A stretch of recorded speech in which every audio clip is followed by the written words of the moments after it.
Vamos estar aqui conversando, né, com o Dr. Castropil. Peço mil desculpas aí, tivemos um pequeno problema técnico, né? Peço desculpas realmente. Tá? Muito obrigado aí, todos estarem presentes nesse projeto, né? A edição do projeto O Caminho Suave de um Guerreiro. É uma edição que traz justamente o ser humano que há por trás de cada armadura. Queria agradecer aqui a participação de todos. Mais uma vez, peço mil desculpas aí por esse probleminha técnico que nós tivemos, conseguimos corrigir agora. Estamos com um novo aparelho, né, para a gente poder tá conversando com todos. Então, agradeço muito aí a cada um de vocês que está conosco. Pô, Sensei Luiz Amati, muito obrigado. Agora eu estou conseguindo ver todo mundo aqui. Desculpa, Sensei, realmente aí tivemos um problema técnico, né? Desculpa mais uma vez, pessoal voltando. Obrigado, né? Sejam todos bem-vindos.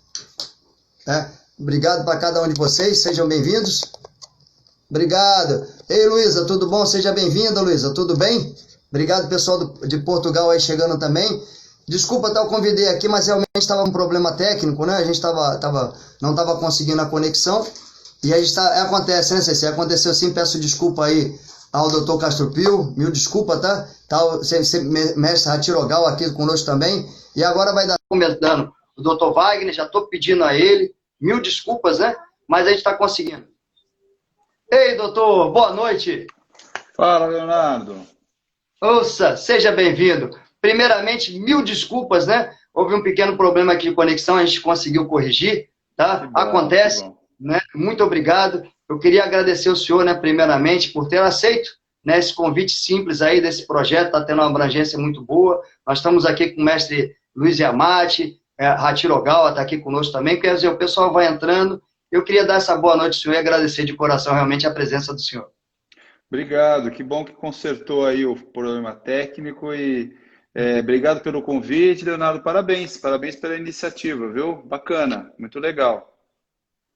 Mestre, eu agradeço ao senhor, né? Obrigado. A iniciativa, como o senhor viu, é mostrar, né? A gente tem conversado aqui com grandes personalidades, mas a gente vai descobrindo que são grandes seres humanos. Eu acho que esse que é o principal, o que a gente está precisando nesse momento. É um bate-papo gostoso para trazer justamente esperança, inspiração, para conhecer um pouquinho, né, dessa história do senhor também. Eu vejo aqui, lógico, se eu botar lá o nome Dr. Castropil na internet, milhões de coisas, não é porque o senhor está aqui não, o senhor sabe disso, é muita coisa boa que o senhor fez. Mas a história que eu quero conhecer um pouquinho do senhor, que está todo mundo aqui reunido, é justamente aquela história lá da infância, como o senhor começou, como é que o senhor era como filho, como é que se portava na escola, né? E aos pouquinhos a gente vai conversando, se o senhor me permitir, vou começar a fazer essa pergunta, se eu puder destrinchar para a gente, começar a falar um pouquinho da criança, né, Wagner Castropil, não sei como é que seus pais o chamavam, né? Se tinha algum apelido na infância, se puder começar a contar conosco, eu vou agradecer muito. Legal. Eu acho que é muito legal, Leonardo, a gente olhar a infância, porque às vezes a gente tem alguns traumas de infância, tem algumas coisas que quando a gente olha, a gente vê que a nossa infância não foi tão ruim quanto a gente imaginava, né? E muitas das coisas que a gente passou, que a gente superou, faz o que a gente é hoje, né?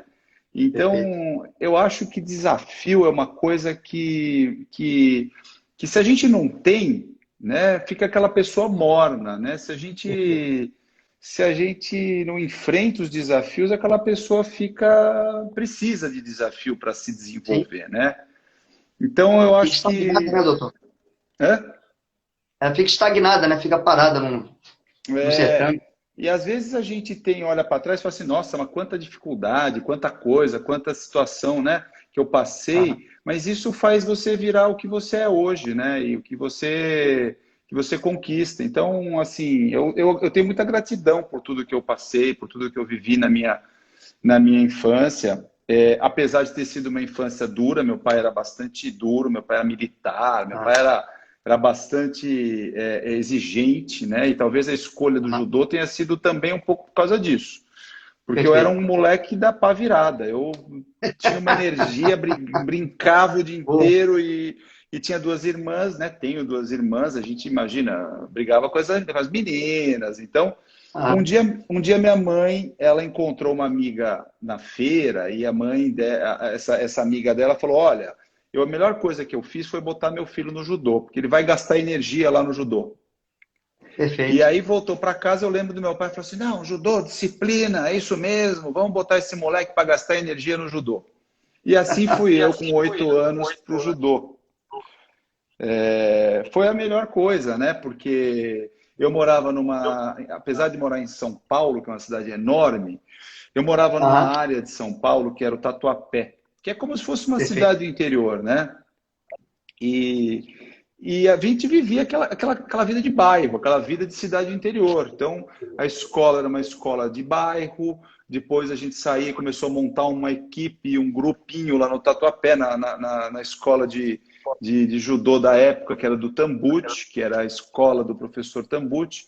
Ele era o massagista que ele tinha uma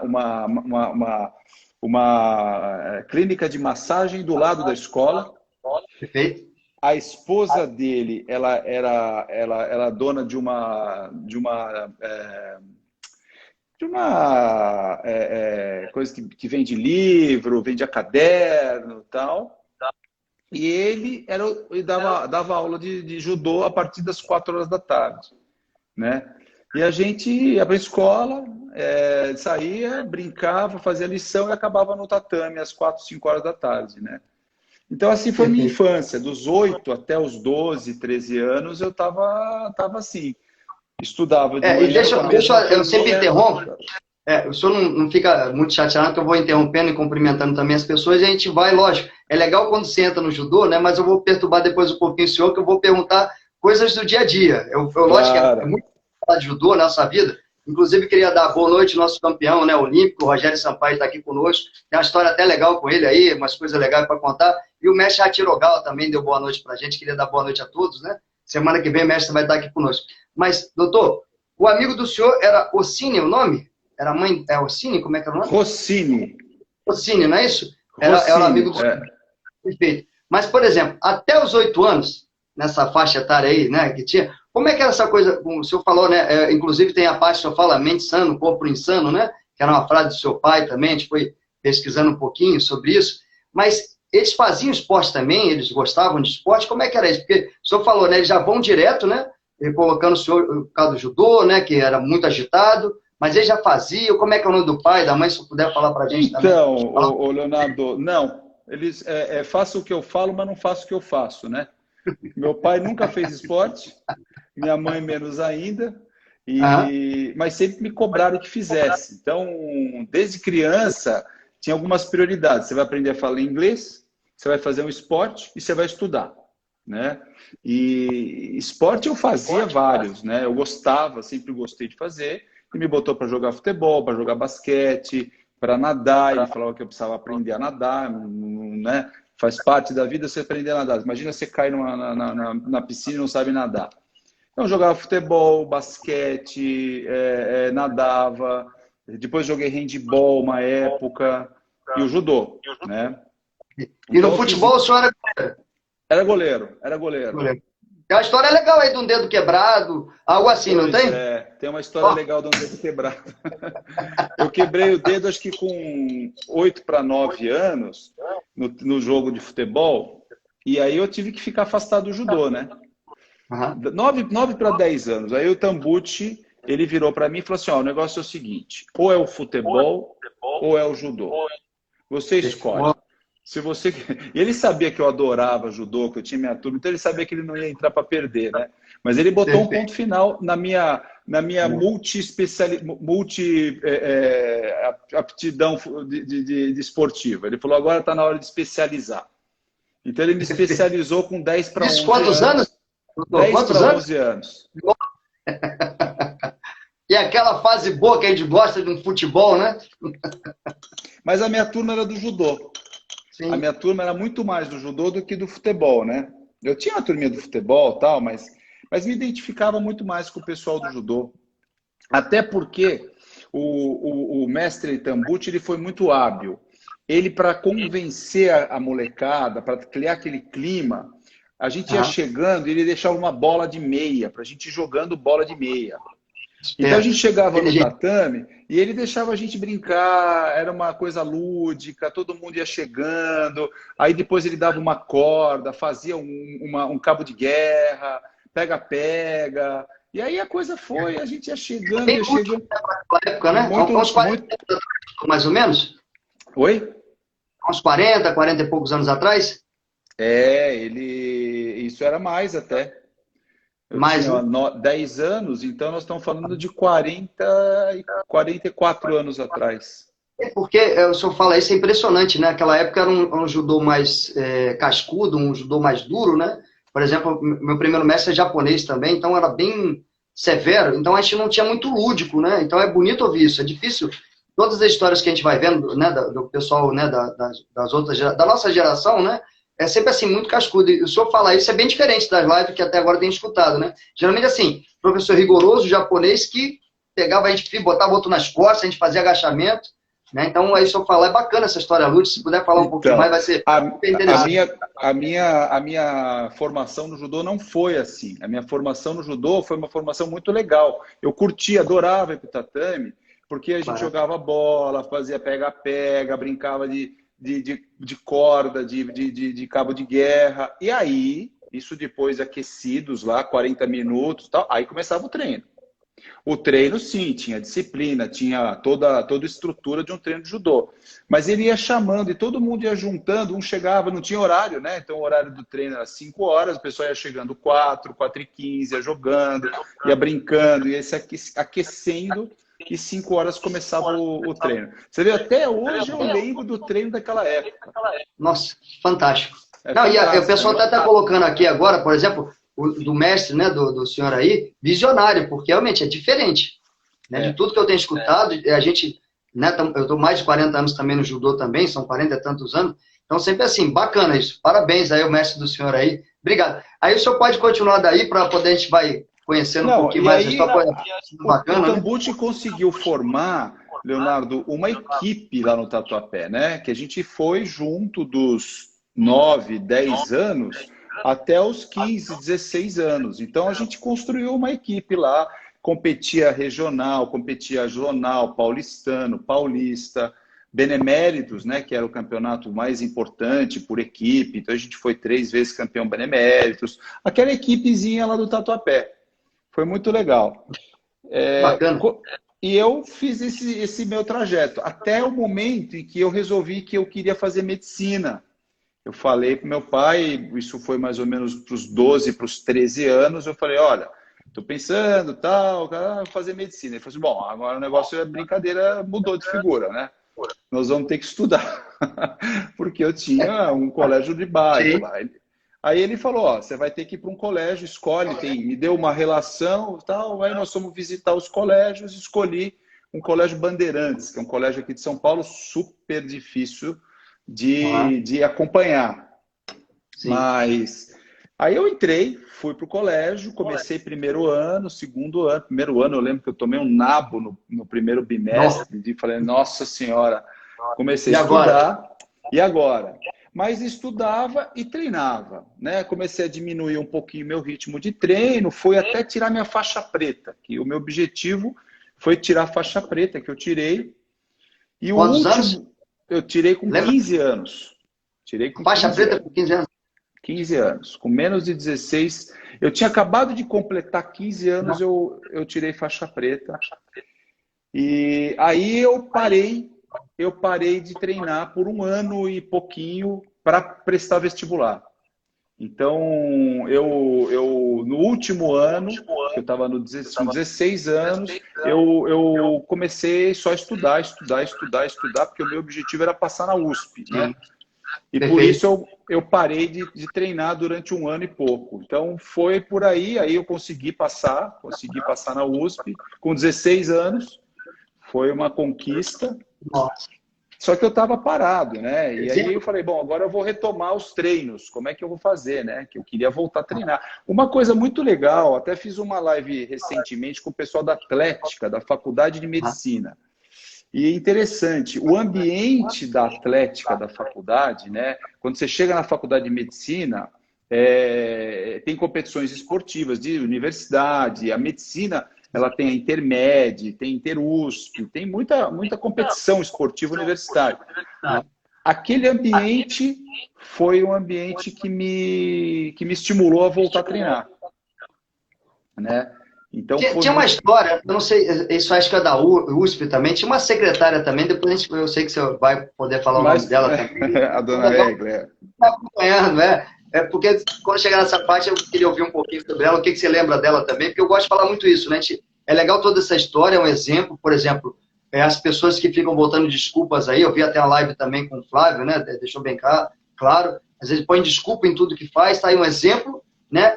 Medicina e o judô, tudo junto, e não desistiu de nenhum dos dois, e se tornou um grande atleta. Então é isso, eu queria sempre deixar isso bem claro a todos que estão assistindo a esse exemplo que tem, porque quando vai se botar uma desculpa, põe não, vai para frente, bola para frente, igual o doutor aqui, é muito bacana. Doutor, desculpa interromper, que a gente vai fazendo os comentários e vai batendo papo.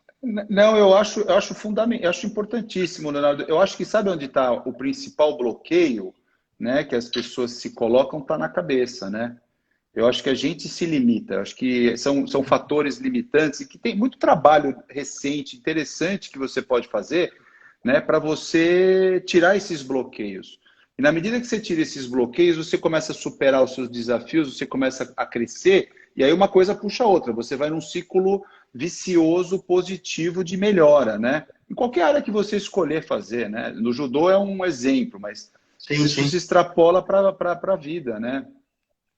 Verdade. Doutor, inclusive, estou mandando aqui um abraço ao senhor, o pessoal da Florescer Kids, onde eu trabalho também, eu faço um trabalho de judô adaptado para crianças com deficiência, dentro de uma clínica de fisioterapia só para criança com deficiência. Se eu falar de bloqueio mental, é o que mais a gente trabalha. Inclusive, eu mexo com um pouquinho de percussão, né? Eu sou de uma comunidade carente do Rio de Janeiro, estou aqui no Espírito Santo há mais de 30 anos, né?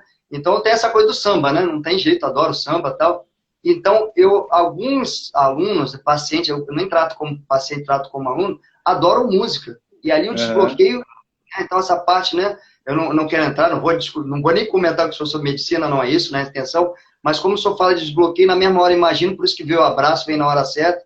Falaram aí, pessoal da Florescer, doutora Akidia mandou um abraço para o senhor também. Legal. Obrigado. Concordo plenamente. O bloqueio está aqui. Quando a gente consegue desbloquear, fica tudo mais fácil. Fica menos. Outro dia você entrevistou o Thiago Jacques, né? Foi. Doutor Thiago Jacques. Figura.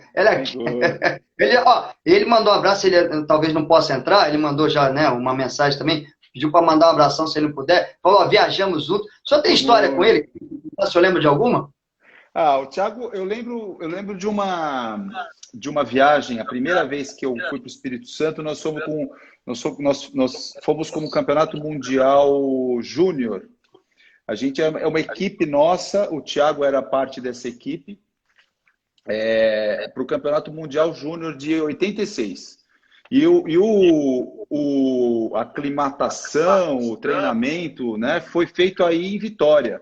O Paulo Vanderlei era o técnico da equipe.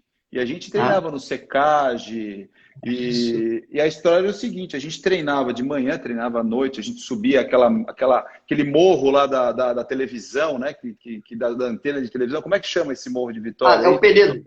É o Morro do Penedo. Morro do Penedo, esse mesmo. Isso. Eu lembro da gente subindo esse Morro do Penedo aí. E no final. Haja perna, exatamente. E depois a gente ia tomar um lanche na casa do Paulinho. Sim. Nossa, se esbaldava lá. Nessa época tá o CC Amate também, que é da Alzipa, né? Ele começou lá na Alzipa, ele estava aqui, fez uma live também conosco, e era do Secage até hoje, CC Amate. Ele tem a academia dele, né? Mas ele é do Secage até hoje. Existe o Secage ainda? Existe, né? Existe Secage ainda, né? Ele não tem mais o nome Secage ainda, mas não está no mesmo lugar. Hoje ele está indo, todos os atletas estão indo para o Iamate, né? Treinar. Aqui, na verdade, é um resgate dos veteranos. Né? Léo Teixeira, que é o filho do Paulo Vanderlei. Thiago vai voltar a competir, falou na minha live, né? Abriu o jogo. Cismou com isso, eu falei, parabéns. Eu quero estar assistindo, eu só vou assistir, porque competir não é comigo mais mesmo. Ele falou mesmo, tá treinando, voltou a treinar, porque ele faz canoa havaiana, né? Se descobriu também, mas vai voltar a competir judô. O senhor pensa em voltar? A competir? Não. Não, eu não penso mais em competir, não. Não, que eu lembrei do Thiago que eu vou falar também. E doutor, aproveitando que está nisso aqui, tem umas histórias legais que eu queria também deixar registrado aqui. de um cangueico na Uzipa, né? Que vocês se encontraram, inclusive, né? O pessoal do Capital Inicial, né? Você lembra desse cangueico também? Desculpa ir lá para frente, liga não, tá? A nossa live ela é leve mesmo, ela vai para um lado, vai para o outro, volta. Ô, Léo, tem uns lapsos de memória aí que às vezes eu tenho. Eu lembro vagamente desse cangueico. Eu lembro mais de um cangueico que a gente fez em Santa Catarina, que foi um cangueico, foi meu primeiro cangueico, que o Mamed, na época, era o chefe da confederação, e ele colocou o cangueico dentro de uma igreja. Aquilo, para mim, foi uma coisa surreal, né? Porque eu estava começando a voltar para treinar. Rapidamente eu entrei de volta para os treinos em 83, 84, 85. O meu crescimento foi muito rápido nessa época. Eu estava em franco desenvolvimento, 17, 18 anos, crescendo, treinando no Pinheiros, então eu comecei a melhorar muito. Mas o primeiro cangueico que eu participei foi esse cangueico em Santa Catarina, Curitibanos. Um frio danado. E o maluco do Mamed, resolveu fazer um cangueico no meio da igreja. Você imagina, ele não sei como é que ele fez. Ele pegou a igreja, acho que ele alugou a igreja, tirou os bancos, então tinha um altar, o Mamed ficava lá em cima, no altar, parecia um... Real. Surreal. E aí ele montou o tatame no meio da igreja e a gente treinava lá no meio da igreja 4 horas da manhã. Então ele acordava às 4 horas da manhã, treinava, e até às 6, 7, aí tomava café, depois treinava à tarde de novo. Esse cangueico me marcou, foi uma semana de treinamento e foi muito legal, porque assim, a aproximação que a gente fez lá, porque o atleta que passa por isso fortalece a equipe, né? Você fortalece o espírito, você fortalece né? E a amizade entre todos, né? E na metade do cangueico ele resolveu cortar água quente. Então você imagina, uma média era surreal, né? Ele realmente ele conseguia se superar. Eu acho que ele ficava arquitetando como é que eu vou sacanear mais esses atletas, né? Perfeito. Nós viajamos, aí levei atleta também, né, para Sul-Americano, tudo a gente passou muito aperto. Eu não vou comentar aqui, não. Mas deixa eu aproveitar, você falou uma coisa muito bacana aí, falou sobre o Pinheiros, né? Eu tenho uma história depois para contar também bacana. Vai, meu garoto. Quem o senhor lembra? Vai, meu garoto. Vai, meu garoto era o João Gonçalves. O João foi um segundo pai para mim aí. Porque ele me pegou, eu era um moleque mesmo, era um garoto, e eu estava entrando na faculdade, quer dizer, acabei de entrar na faculdade, 1 ano e tanto parado, e o pessoal treinava, imagina, em 83, se preparando para a Olimpíada de 84, de Los Angeles. E tinha um treino aberto, segunda-feira de manhã era um treino aberto, segunda-feira à noite era um treino aberto, onde ele fazia uma peneira para ver quem que podia entrar como militante lá, né? E aí eu fui lá, me meti um dia, encontrei um amigo, ele falou, não, tá tendo treino, vamos lá, tal, não sei o que, segunda-feira à noite eu fui lá. Eu não sabia onde eu estava me metendo, né, Leonardo? Na jaula dos leões. Então eu cheguei lá, tinha treinando Aurélio, Douglas, Carmona, Fuscão, Thales, Shinohara, Omura. E eu entrei, Marcelo Mozili, quer dizer, só tinha cara... E todo não tinha como não crescer.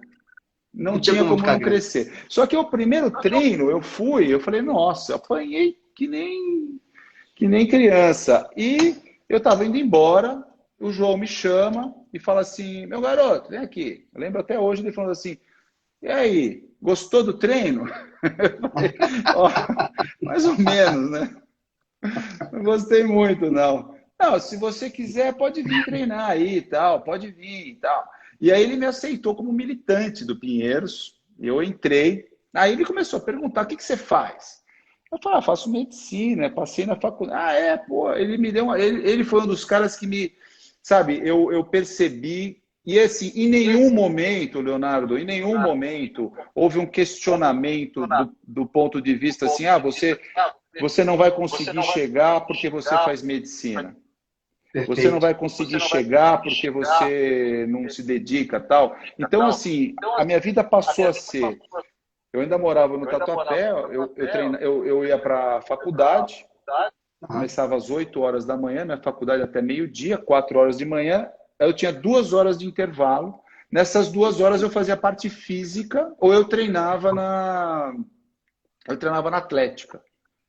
E depois a faculdade começava às 2 horas da tarde, das 2 às 6. E aí encaixava o treino à noite. Então, era perfeita a minha agenda, né? Eu treinava de manhã, parte física ou parte técnica, e treinava à noite judô.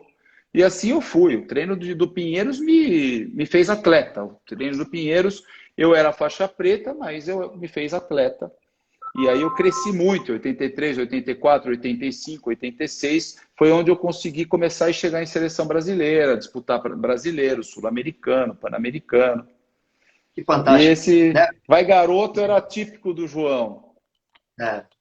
É. Porque eu conheci o mestre João aqui em Vitória, né?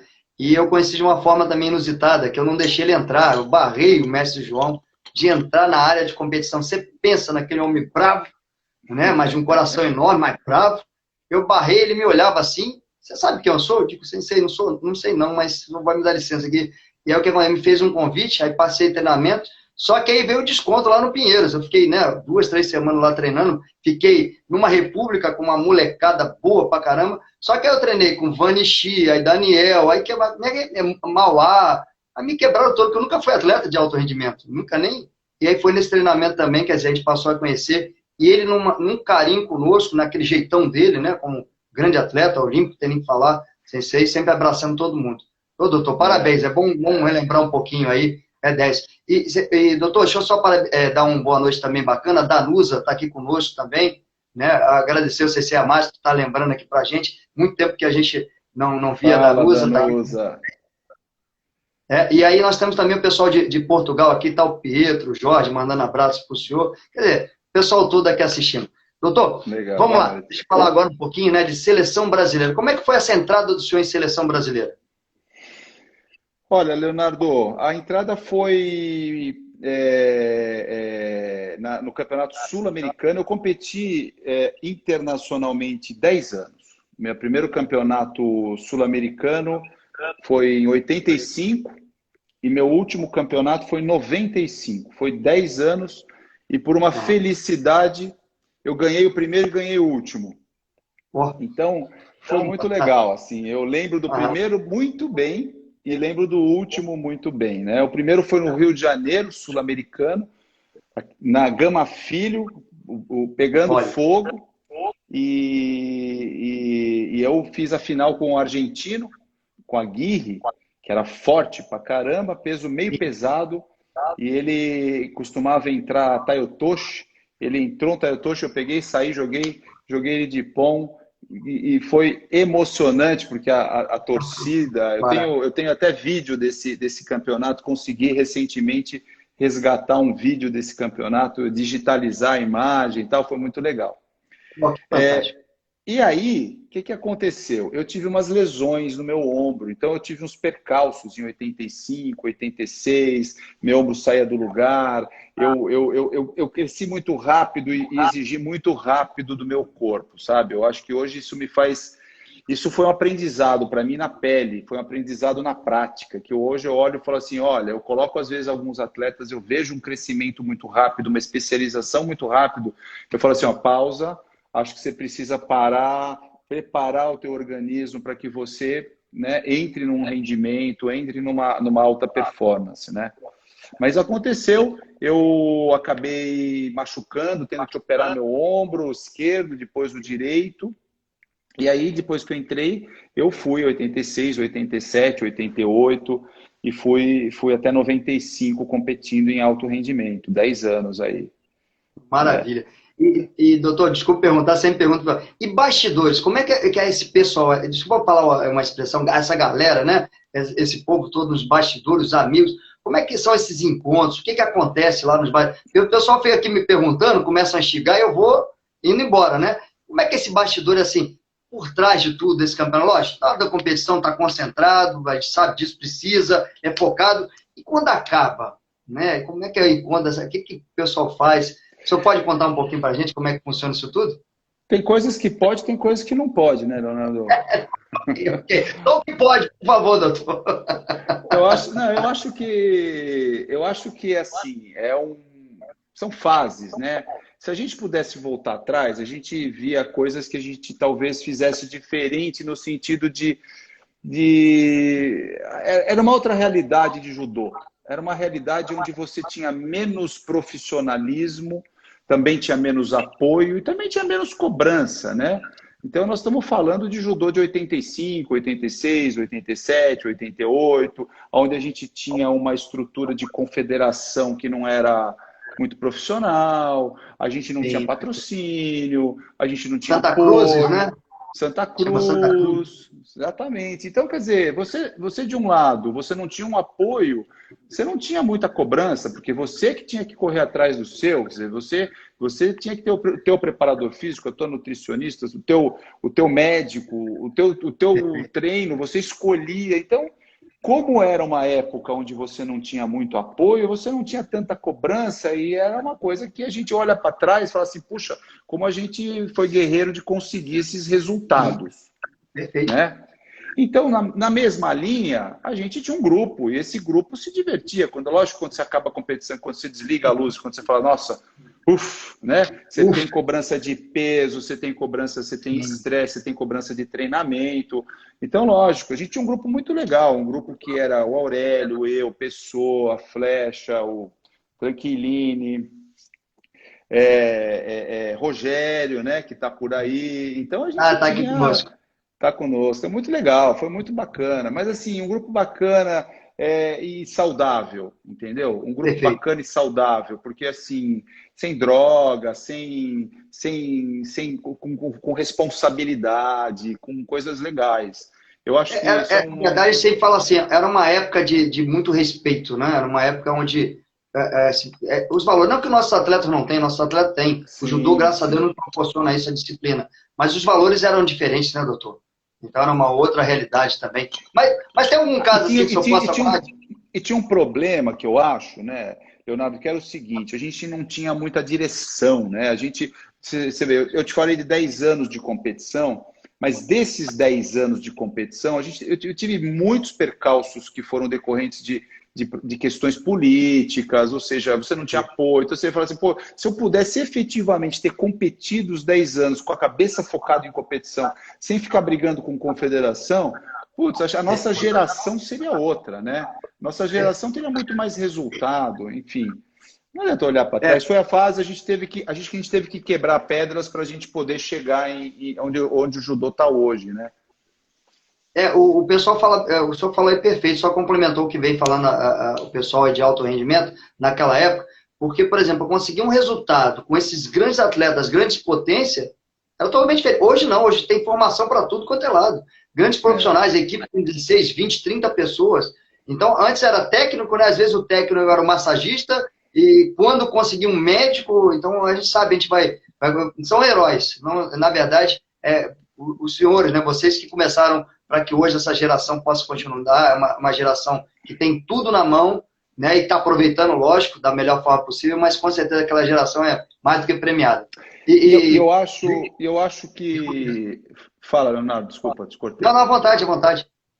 Não, eu acho que se a gente for ver as duas medalhas que a gente teve olímpicas, né, na época 88 e 92, que foram atletas da nossa equipe, que foi o Aurélio em 88 e o Rogério em 92, foram campeões olímpicos, foram medalhas que foram lapidadas com esse tipo de esforço, de dedicação, de responsabilidade, de entrega, de comprometimento, né? Acima de tudo, quer dizer, não ganho nada para isso, não tem problema. Eu tenho que enfrentar a Mamed, eu tenho que enfrentar treinamento em Santa Cruz, chuveiro frio, ok. Mas nós tivemos 2 campeões olímpicos, né? Nós tivemos 2 campeões Geração. olímpicos de geração. Então, eu acho que é realmente para a gente pensar, né? Que isso faz uma diferença, porque na hora de você chegar numa final olímpica, esse espírito fortalecido, eu acho que faz uma grande diferença. Faz. E outra, referência. É o que a gente está precisando muito, são as referências, né? Então, É, essa equipe, né, essa geração passada é referência até hoje. Né? Quando você fala Aurélio, Rogério, fala o nome do senhor, fala vários nomes, então vira referência, né? Inclusive o mestre Geraldo Bernardi está com a ex-esposa internada, pediu desculpa, mandou um abraço para o senhor também. E deixa eu fazer um agradecimento aqui, não meu, né? Mas deixa eu fazer aqui. A Associação Moacir de Judô pediu falar assim, muito obrigado, doutor Castropil, por sempre atender os atletas da associação, né, dele, e o Sensei Luiz Yamate, queria aproveitar também para agradecer por cuidar do filho dele, né, Bruno Yamate, também em 2016, em 2006, ele agradecer também ao senhor. Eu gosto de falar isso, que é muito interessante isso também, tá, doutor? legal, é um prazer cuidar de vocês. É um prazer mesmo. Para mim, receber um atleta, receber eu me vejo, né? Eu vejo que eu Aham, passei, eu vejo que na época a dificuldade de recuperar. Então, tentar passar um pouco dessa vivência, tentar ajudá-lo tecnicamente, mas não só tecnicamente. Tecnicamente e mostrar um pouquinho que isso vai passar, que isso é um período e que ele vai voltar para o tatame e vai voltar a conquistar, né? Isso acho que é um prazer poder devolver um pouco disso daí. Mas não, perfeito. você perguntou de uma história, eu acho que tem uma história Aham, muito legal para te contar, que é assim, a gente sofreu em 92, até 92, um grande desafio que era treinar, se manter treinando, se manter competindo, motivado para disputar uma Olimpíada, sem saber se a gente ia disputar essa Olimpíada, né? Então, a gente foi uma geração que brigou com uma média, a gente foi uma geração que em 89 teve um boicote ao sim, campeonato mundial e a gente ficou sim. afastado do cenário durante 90 e 91. Você imagina o que são 2 anos treinando, se mantendo ativo e motivado. Você imagina na Motivado. pandemia, se você se manter Sim. 5 meses motivado é difícil. A gente ficou 2 anos na geladeira, Leonardo.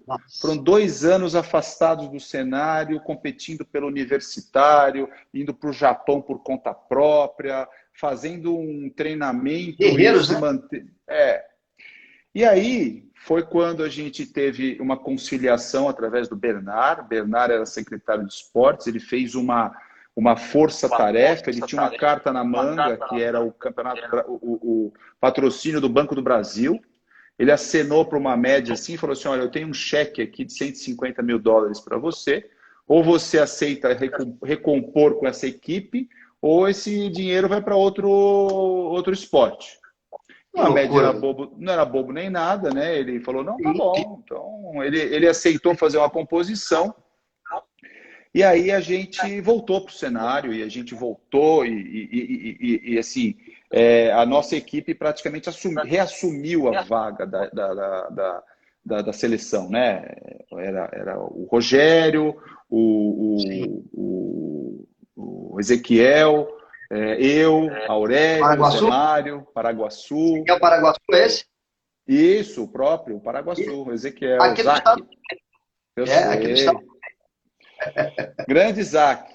E aí a gente Aham. assumiu de novo e foi uma série de competições até culminar, né? A história não, a história é quando o Rogério ganha a medalha de ouro na Olimpíada, né? Que foi talvez uma das maiores emoções que eu vivi na minha vida, foi ver, estar lá presente, mas estar lá só presente não, mas por tudo que aconteceu.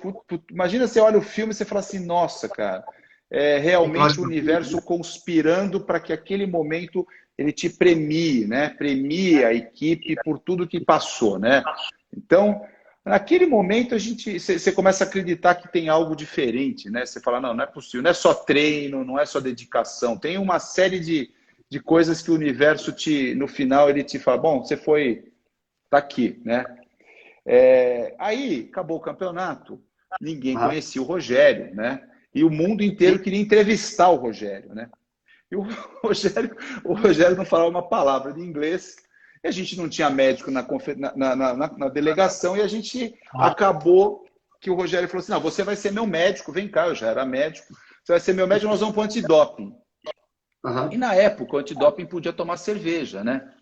Então, a gente sentou lá no antidoping e ele ia ser entrevistado, né? Foi depois e tal. A gente falou, eu falei assim, Rogério, agora somos nós aqui, vamos sentar e começamos a tomar uma cerveja. E aí ele estava tenso, desidratado, imagina, que não conseguia treinar, não conseguia, né, durante as competições vai hidratando, vai desidratando, um calor danado, tal. Ele desidratado e não conseguia ir no banheiro. E aí a gente tomando cerveja, começou a ficar já para lá de Bagdá. E aí uma hora eu falei assim, agora, Rogério, e aí ele começou a ter vontade, eu falei assim, Rogério, agora você não vai no banheiro, vamos tomar mais uma aqui. E vamos tomar mais outra, e vamos tomar mais. Bom, eu sei que ele chegou uma hora que ele não aguentava mais. Aí ele foi, fez o antidoping e tal, não sei o que lá. Só que a gente já estava, imagina, aquela adrenalina, né? A toda. Ele fez a entrevista que precisava fazer, eu servi como intérprete lá depois, o pessoal perguntando em inglês. Eu sei que a gente estava lá, a gente falou assim, ó, não tinha como a gente dormir, Leonardo. A gente estava tão adrenalizado que a gente saiu andando. Da onde a gente estava, foi até a vila, tomou banho, saiu da vila andando e ficou andando em Barcelona a madrugada inteira e viu o sol raiar em Barcelona. Eu, ele e o Aurélio. Olha, essa eu não conhecia. Essa é uma história que pouca gente conhece.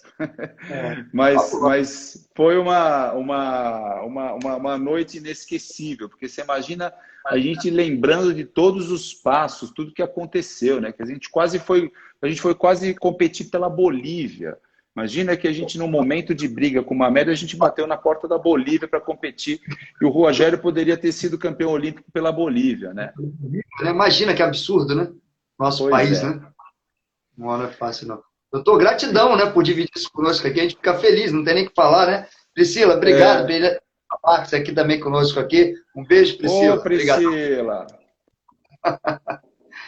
Ei, doutor, deixa eu aproveitar aqui. Como eu falei para o senhor, né, o bate-papo ele é interessante por isso, né? Falta apenas 10 minutos para o senhor ter ideia, né? Ver como é que passa. Não sei se o senhor passou, mas para a gente aqui passa voando. A gente não consegue passar um pouquinho da história do senhor, mas é bem pouquinho mesmo. Mas deixa eu aproveitar que você ainda está como médico, se eu me permitir né, conversar também, perguntar, como é que é essa história de técnico e médico, médio e técnico, porque antigamente podia ainda ter atendimento, né? Se tem alguma história, pode ser do Flávio, ou qualquer um, essa coisa, por exemplo, pediu tempo médico, vai lá o médico, né? Então tem um grande atleta também. Como é que é essa história aí? Bom, a gente vibrava muito, né? Depois que eu me formei médico, o Mamed saiu, o Paulinho, que era nosso técnico, entrou como médico, o Paulo Vanderlei entrou como presidente da confederação. Ele resolveu montar uma equipe técnica e deu autonomia para o Ney, para o Jun, para montar uma equipe. Eles me convidaram como médico, foi um prazer participar de 2000 até 2008 como médico, integrando essa equipe toda aí, essa equipe multidisciplinar, né? Com o Ney, com o Jun, depois a Rose. Foi um prazer. Depois nós fomos montando uma equipe ao longo desses 8 anos, estruturando uma equipe com nutrição, psicologia, fisioterapia, preparação física, ou seja, foi uma época que a gente conseguiu trabalhar junto aí. E nesses dois ciclos olímpicos, em 2004 e em 2008, o médico entrava junto com o técnico e podia entrar na área, podia demorar o tempo que fosse, não tinha muita estruturação, né? Hoje o tempo médico é um pouco mais limitado e tal.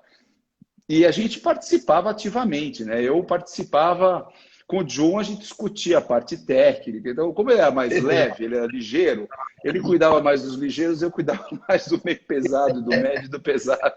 E a gente ficava dividindo opiniões a respeito de técnica, de tática. Foi muito legal, né? E muitas vezes o John estava lá, a gente começava lá discutindo, conversando sobre a parte técnica, e aí uma hora pedia tempo e eu levava as instruções lá para dentro. E às vezes você sentia quando o cara estava mais... Então, assim, naquele momento, e quem participou, né, quem está lá, sabe que às vezes o tempo tem que ser rápido, o cara está cansado, mas às vezes o tempo tem que ser demorado, porque quem está cansado é o nosso atleta. Então, muitas vezes eu entrava e dava aquela enrolada até o cara se recuperar, até esfriar a luta, né? Aquela luta que o cara estava ganhando, para o cara começar a entrar. Imagina que você está ganhando a luta e o adversário vem para cima e começa a crescer, começa a crescer. Opa, tempo médico. Aí entrava eu, E, opa, agora está na hora daquela esfriada no adversário, esfriar a luta, deixar o cara se recuperar para voltar para o jogo. Por estratégia. Exatamente.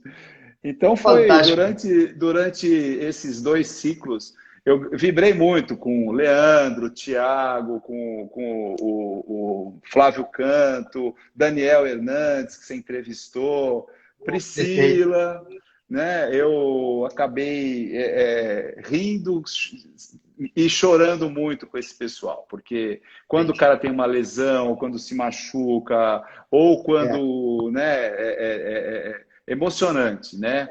Emocionante e mais tranquilo tá do lado. Não sei se é mais tranquilo, porque tá do lado de fora, às vezes, não é fácil, né? Não. Dá vontade de entrar no tatame. Ainda mais como atleta. Volta Carmona. É bom, esse pessoal todo mundo. Olha aí, que legal. Vai chegando esse finalzinho aqui, eu sei que o senhor tem compromisso, vou até falando para o pessoal, né, para deixar no horário certo. Eu vou agradecer o senhor, né? Nós estamos chegando ao finalzinho da live, né? Falta em torno de 7 minutos para terminar. Então, sempre deixo nesse finalzinho, né? Que o senhor deixa o recado, fala o que o senhor quiser falar. Vai ser um prazer, lógico, deixar isso aqui registrado. Espero que em breve o senhor possa voltar, né? Eu não vou deixar de fazer o convite, tem muita coisa, porque a gente não conseguiu. Ó, eu fiz uma cola. Olha só, tem coisa para caramba. Não tem pouca coisa, não. Estudei bastante para poder tentar conversar bem de forma leve com o senhor. Acho que nós conseguimos. E queria agradecer ao senhor, deixar registrado de coração, tá? O nosso projeto simples, o senhor ter aceitado estar aqui conosco. Noite de hoje, pessoal, todo mundo conosco. Obrigado, né, pelo ser humano que o senhor é. Por tudo que faz. O pessoal do jiu-jitsu está agradecendo, o pessoal da ginástica. Quer dizer, todos o senhor atende, não apenas como doutor, mas como ser humano que o senhor é. Então, eu queria agradecer de coração e deixar esses 5, 6 minutos para o senhor aí, deixar recado, falar, contar história de família, como o senhor quiser. Eu vou tentar ficar o máximo possível só escutando o senhor. Tá? Obrigado de coração, senhor, por ter aceito o nosso convite. Leonardo, eu que agradeço. Eu acho que iniciativas como essa, como a sua, eu acho que só engrandecem, né? Eu acho que tentar. E eu acho que esse momento de que a gente está vivendo, de todo mundo mais em casa, todo mundo mais acessado, conectado através de outras formas, né? Você não pode se conectar socialmente, fisicamente, mas a gente está se conectando virtualmente. Isso faz com que a gente consiga multiplicar. Então, essa sua iniciativa me atraiu e eu aceitei porque eu acho que é uma iniciativa muito, muito nobre. Parabéns, né? Parabéns. Eu vejo que você tem entrevistado pessoas bacanas e por isso que eu aceitei, por isso que eu estou aqui. Eu acho que faz todo sentido isso. Né? Você começou falando das coisas que a gente faz, que a gente fez. Eu acho que uma coisa importante que o judô me ensinou é que, ok, você fez, mas a gente tem que continuar fazendo. Eu espero continuar fazendo pelos próximos 54 anos, o que for possível, o que for, né, o que tiver dentro do meu alcance, continuar se desenvolvendo. Acho que essa é a coisa mais importante que a gente pode deixar de mensagem, é que assim, que o judô estimula a gente, é que a gente esteja sempre num processo de desenvolvimento constante, né? Independente da área que cada um esteja, quer dizer, você tem que estar melhor hoje ou procurar estar melhor amanhã do que você está hoje, e assim é uma constante, né? Isso a gente aprende dentro do tatame, a gente aprende aqui, né, dentro do judô, mas o mais importante é a gente pegar esse princípio, esses valores e a gente levar para o que a gente vai fazer, né? A gente levar para o teu lado profissional, para o teu lado de relacionamento, para o teu lado familiar, para o teu lado pessoal, espiritual, enfim, o que que você se envolver. Acho que é isso que é o mais importante, né? A gente está aqui porque a gente está aqui querendo aprender, querendo se desenvolver, querendo, né? Eu espero que eu tenha contribuído de alguma maneira para quem esteja ouvindo e para quem esteja aí, né? O pessoal está colocando assim, só, CC Amate, ó, que pena que está acabando. Né? E o Rosana de Barros está aqui conosco, tá? Mandou um abraço para o senhor também. Rosana de Barros está aqui, da seleção também brasileira. Aí, obrigado, Rosana, beijo no coração. Ó, o Coronel Guedes fala assim, parabéns, muito boa, pena que também já está encerrando, entendeu, doutor? Então fica aqui, um gostinho de quero mais, de conhecer um pouco mais, né, do dia a dia do Senhor, né? Espero que um dia possamos nos encontrar até pessoalmente também, para conhecer um pouco mais de perto também o Senhor. E obrigado, né? Tudo que o Senhor falou aqui, com certeza inspirar. Imagina um ser humano, né, fazendo uma faculdade numa USP de medicina e competindo em alto rendimento. Né? O que é isso? Não, eu vou ser sincero, é justamente para que as pessoas não botem mais desculpa no que estão fazendo. Dá para conciliar, dá para fazer. E o pessoal falando aqui, ó, excelente live. Doutor, foi maravilhoso. Só agradecer o senhor de coração. Obrigado. Espero que em breve possamos ter o senhor novamente, né, engrandecendo. E aí também vou deixar aqui também um grande abraço aí o pessoal que entrou, o Rogério, o Walter Carmona, a Priscila, todo mundo que esteve aqui conosco aqui. Obrigado. Tá? Espero que acompanhe semana que vem, tá, doutor? Se eu tiver um tempinho, eu sei que é difícil, né? Nós temos Hachiro né? Vamos ter aí o João Derli depois, e muita gente importante aqui, para estar passando um pouquinho dessa experiência que o senhor passou hoje. Com certeza deixou muita gente inspirada, feliz aí, com uma noite melhor. Ó, o pessoal falando aqui, ó, deixa eu ver quem é aqui, ó, Correia, né? Leginaldo Correia, parceirão, com dor no joelho detonado, entendeu? Então, assim, todo mundo falando isso. Então, quer dizer, ser humano incrível é o senhor. Gratidão de coração, doutor. Muito bom. Obrigado por me convidar e boa noite a todos aí. Boa noite, doutor. Pessoal, muito obrigado a cada um que esteve aqui, tá? Ao doutor Castropil, que tirou 1 hora do tempo dele, como é difícil, né? Porque é um ser humano muito ocupado. Pessoal aí do Rio de Janeiro, Kimono, Chirram, pessoal, estou agradecendo ao senhor. Doutor, uma boa noite, ótimo final de semana aqui e obrigado mais uma vez, senhor, e boa noite a todos. Obrigado, doutor. Tchau, tchau, pessoal. Grande abraço.